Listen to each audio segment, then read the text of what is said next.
हम लोगों को आज तक ये पढ़ाया गया कि भारत का संविधान 300 लोगों ने मिलकर बनाया। ये भी पढ़ाया गया 3 साल में बनाया। कुछ लोग जो ला किए हैं उनको ये भी पता है कि हमने 10 देशों के संविधान को पढ़ के उन 10 देशों की बेस्ट प्रैक्टिस को अडॉप्ट किया।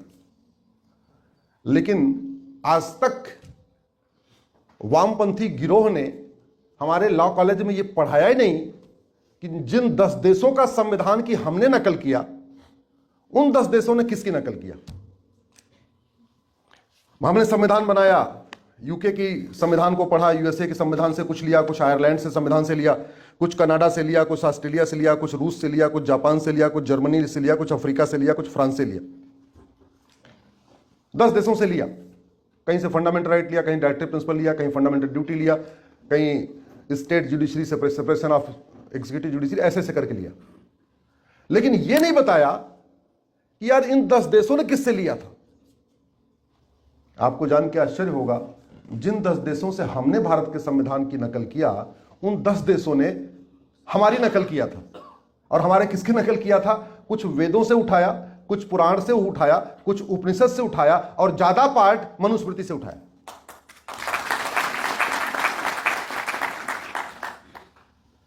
मनुस्मृति के बारे में आजकल दुनिया भर की झूठ फैलाई जाती है। हालांकि जो लोग विरोध करते हैं उनसे पूछ लो मनुस्मृति में कौन सा क्या गलत लिखा है, वो भाग जाएंगे, बोले अरे हमने सुना था कोई कह रहा था गलत लिखा हुआ है। बस ऐसे ही कौवा कान काटे, कौवा कान काटे, सारे कौवा लेकर अपना कान कान ढूंढ रहे हैं, ये नहीं देख रहे कि कान है भी कि चला गया। मानव इतिहास में इस पृथ्वी पे सबसे पहला कोडिफाइड जो कानून है वो है Manusmriti. Manusmriti is the first codified law of the earth. Manusmriti is the first codified law of the world.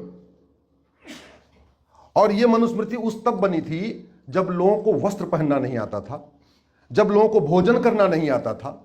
Manusmriti उस समय बनी थी जब लोगों को एक दूसरे के साथ व्यवहार करना नहीं आता था, माता पिता का संस्कार करना नहीं आता था, परिवार में कैसे रहना है ये नहीं पता था, कैसे रिश्ते नाते निभाना है वो नहीं पता था, शासन होता है ये पता ही नहीं था लोगों को, सरकार कैसे बनेगी ये नहीं पता था, चुनाव कैसे होगा ये नहीं पता था, न्याय कैसे होगा ये नहीं पता था, पूरी दुनिया में नहीं पता था किसी को। तब हमारे पास एक रिटन डॉक्यूमेंट था जिसको कहते हैं मनुस्मृति। 12 चैप्टर है। पहला चैप्टर है सृष्टि की उत्पत्ति और युगों का वर्णन, दूसरा चैप्टर है ब्रह्म से आश्रम और शिक्षा। जब पूरी दुनिया में शिक्षा नाम की चीज नहीं थी, स्कूल था ही नहीं, तब मनुस्मृति में 4 आश्रम बनाए गए, ब्रह्मचर्य आश्रम, गृहस्थ आश्रम, वानप्रस्थ आश्रम, संन्यास आश्रम। दूसरा चैप्टर है ब्रह्मचर्य आश्रम और शिक्षा, एजुकेशन। तीसरा चैप्टर है विवाह संस्कार और पितृपूजा, माता पिता की पूजा करनी चाहिए। इसका रिटन कहीं पे अगर इंस्ट्रक्शन है पूरी दुनिया में, किसी भी 1100 रिलीजन है पूरी दुनिया में, सबसे पहली बार माता पिता का चरण स्पर्श करना चाहिए, दंडवत प्रणाम करना चाहिए, उनकी पूजा करनी चाहिए। जननी जन्म भूमिश्च स्वर्गादप गरीयसी, माता और मातृभूमि स्वर्ग से बढ़कर है। यह बात कहीं रिटन में कहीं आई, वो है मनुस्मृति। चैप्टर 4 गृहस्थ धर्म और भोजन के नियम, भोजन कैसे कैसे करना है, भोजन कैसे बनाना है, कैसे पकाना है, किस ऋतु में क्या भोजन करना है, किस ऋतु में क्या नहीं भोजन करना है, उसका जो रिटन डॉक्यूमेंट पहली बार आया है मनुस्मृति। इसके अलावा चैप्टर 4 गृहस्थ धर्म कैसे निभाना है उसके बारे में पूरा वर्णन है। चैप्टर 5 है महिलाओं के कर्तव्य और शुद्धता। जब महिला को पूरी दुनिया में मतलब महिलाओं के बारे में कहीं कोई सिस्टम नहीं था, तब इस मनुस्मृति में चैप्टर नंबर 5 केवल और केवल महिलाओं के लिए लिखा गया था। आज हम 21वीं शताब्दी में क्या बात कर रहे हैं? जेंडर जस्टिस, जेंडर इक्वलिटी, कि महिला और पुरुष एक समान है, बेटा और बेटी एक समान है, पति और पत्नी एक समान। इतनी बात हो रही है ना, भारत का संविधान इतना ही कहता है। अरे आज के 10,000 साल पहले चैप्टर 5 में जहां महिलाओं के कर्तव्य और शुद्धता की बात कही गई, उसमें लिखा था नारी तू नारायणी। नर तू नारायण नहीं लिखा है। क्या लिखा है? जोर से बोलिए। और भी लिखा है यत्र नारस्तु पूज्यते रमन्ते तत्र देवता। जहां नारी की पूजा होती है वहां देवता निवास करते हैं। दुनिया के 1100 रिलीजन में दुनिया के 1100 रिलीजन में यह बात केवल और केवल मनुस्मृति में लिखी गई है कि जहां यत्र नारस्तु पूजते रमनते तत्र देवता, जहां नारी की पूजा होती है वहां देवता निवास करते। चैप्टर 6 वानप्रस्थ आश्रम, उस जमाने में आपके 10,000 साल पहले बोले 50 साल हो गया, बच्चे को अपना पावर हैंडओवर करो, वानप्रस्थ की तरफ बढ़ो। चैप्टर 6 वानप्रस्थ और संन्यास आश्रम। चैप्टर 7 राजा के कर्तव्य और राजधर्म, राजा को क्या करना है, राजा के डूज एंड डोंट, राजा को कैसे प्रशासन चलाना है, राजा को कैसी न्याय व्यवस्था करनी है, और कोडिफाइड एडमिनिस्ट्रेटिव लॉ, ये आया मनुस्मृति में। न्याय चैप्टर 8 न्याय, अपराध और राजनीतिक मामले, दंड संहिता। हम लोग तो आईपीसी ओपीसी पढ़ रहे हैं, अंग्रेजों का मैकाले का बनाया हुआ। कभी सोचा नहीं कि मैकाले ने आईपीसी बनाने से पहले पढ़ा कहां से, क्या देखा कहां से उसने। अरे उससे हजारों साल पहले चैप्टर 8 में न्याय, अपराध और राजनीतिक मामले और दंड संहिता मनुस्मृति में लिखी है। चैप्टर 9 संपत्ति और स्त्री पुरुष के धर्म। चैप्टर 10 वर्णों के मिश्रण और आपद धर्म। चैप्टर 11 पाप और प्रायश्चित। चैप्टर 12 कर्मफल, त्रिगुण और मोक्ष। आपको जान के आश्चर्य होगा, पिछले महीने सुप्रीम कोर्ट का एक जजमेंट आया। एक बेटी विधवा हो गई, ससुर उसको अधिकार नहीं दे रहे थे, प्रॉपर्टी का राइट नहीं दे रहे थे, वो कोर्ट में गई और कानून में इसमें एक वैक्यूम है, गैप है, स्पष्ट नहीं है कि अगर वो बहू विधवा हो गई, उसके बच्चे भी नहीं है, तो उसको राइट मिलेगा कि नहीं मिलेगा।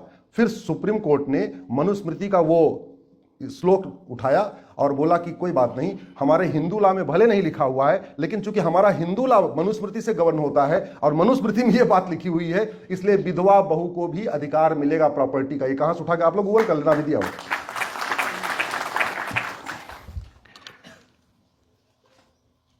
मनुस्मृति में थोड़ी सी दिक्कत हुई। ओरिजिनल मनुस्मृति में 2500 श्लोक थे। आज की डेट में जो मनुस्मृति है, किसी में 2600 श्लोक हैं, किसी में 2700 हैं, किसी में 2800 हैं, किसी में 2900 हैं।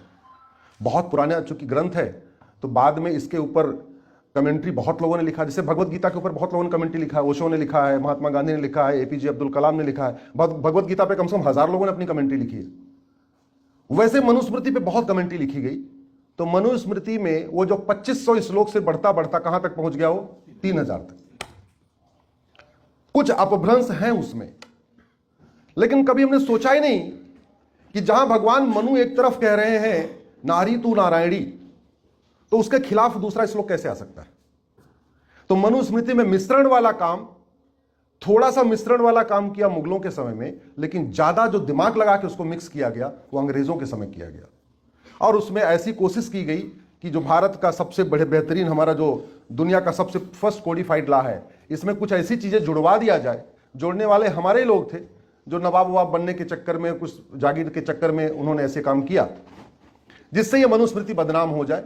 और बाद वाला काम हमारे 1950 के बाद वाले अंग्रेजों ने किया है, तो ये चलता रहा।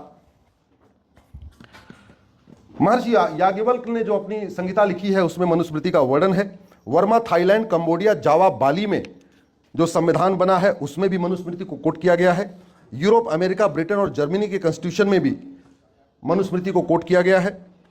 Max Muller, McDonald, Keith, Thomas, Jules एक्विट ने बोला था Manusmriti the first codified law of the world. Supreme Court के प्रीवी काउंसिल में एक जज हुआ करते थे, जो अभी सुप्रीम कोर्ट है, इसके पहले भारत की जो सुप्रीम कोर्ट थी उसको प्रीवी काउंसिल कहते थे अंग्रेजों के समय में। उस प्रीवी काउंसिल के जज थे विलियम जोन्स। तो उनको जब बताया गया तो उन्होंने 1 साल तक संस्कृत सीखा, जब उनको मनुस्मृति के बारे में बताया गया, और साल भर उन्होंने संस्कृत सीखने के बाद फिर प्रीवी काउंसिल के रूप में जो उन्होंने जजमेंट दिए, उन बहुत सारे जजमेंट उन्होंने मनुस्मृति को कोट किया है। जर्मनी के दार्शनिक है फ्रेडरिक नीत्शे, उनसे कहा गया कि बाइबल और मनुस्मृति को कैसे आप आंकते हैं, तो उन्होंने कहा था बाइबल की तुलना मनुस्मृति से करना ये महापाप है, आप बाइबल की तुलना कृपया मनुस्मृति से मत करिए, मनुस्मृति बहुत ही सर्वोत्तम ग्रंथ है। America encyclopedia of social science, Cambridge history of India, Keith ने एक लिखा है history of Sanskrit literature, P V Kane ने लिखा है धर्मशास्त्र का इतिहास। ऐसे बहुत सारे ग्रंथों में मनुस्मृति को कोट किया गया। दुनिया में सबसे पहले जाति के आधार पे कोई ऊंच नीच नहीं होता, कर्म के आधार पे ही लोगों का डिसीजन होता है। जानते हैं कहां लिखा है? मनुस्मृति में। मनुस्मृति ने पूरे हमारे वर्ण सिस्टम को, हमारे इतना फ्लेक्सिबल बना दिया था कि जब तक मनुस्मृति चल रही थी तब तक ब्राह्मण का लड़का जब वैश्य का कार्य करता था तो वैश्य कहलाता था, वैश्य का लड़का जब वो क्षत्रिय का कार्य करता था तो क्षत्रिय कहलाता था, क्षत्रिय का लड़का जब वो ब्राह्मण का काम करता था तो ब्राह्मण कहलाता था। इतना फ्लेक्सिबल सिस्टम था कि जन्म के आधार पर कुछ निर्धारण नहीं था, कर्म के आधार पर सारा निर्धारण होता था। ये चल रहा था। इसी तरीके से दुनिया में 6500 भाषाएं हैं लगभग, और 1100 रिलीजन है। आपको 1100 रिलीजन और 6500 भाषाओं में वसुधैव कुटुंबकम, पूरा पृथ्वी एक परिवार है, ऐसा शब्द, ऐसी सोच, ऐसी थीसिस आपको कहीं नहीं मिलेगी। सर्वमंगल मांगल्ये शिवे सर्वार्थ साधिके, ये कॉन्सेप्ट सबसे पहले मनुस्मृति ने दिया। सर्वे भवन्तु सुखिनः सर्वे सन्तु निरामयाः, ये कॉन्सेप्ट सबसे पहले मनुस्मृति ने दिया। यत्र नारस्तु पूज्यते रमन्ते तत्र देवता, ये सबसे पहले कॉन्सेप्ट मनुस्मृति ने दिया। जननी जन्मभूमिश्च स्वर्गादप गरीयसी, ये कॉन्सेप्ट सबसे पहले मनुस्मृति ने दिया। दुर्भाग्यवश आज की डेट में हम दुनिया के कूड़ा कबाड़ा ग्रंथों की बात करते हैं और हम अपने इतने शानदार, इतने अपनी बेहतरीन अपने ग्रंथ को हम भूल चुके हैं।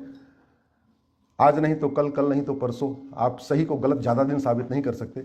मुझे पूरा विश्वास है कि मनुस्मृति के बारे में भ्रांतियाँ दूर होंगी और जो हमारी ओरिजिनल मनुस्मृति है वो हमारे कम से कम ला के कॉलेज में पढ़ाई जाएगी और दोबारा से हम फिर से अपने वही जो हमारा प्राचीन सिस्टम था, क्या शानदार सिस्टम था।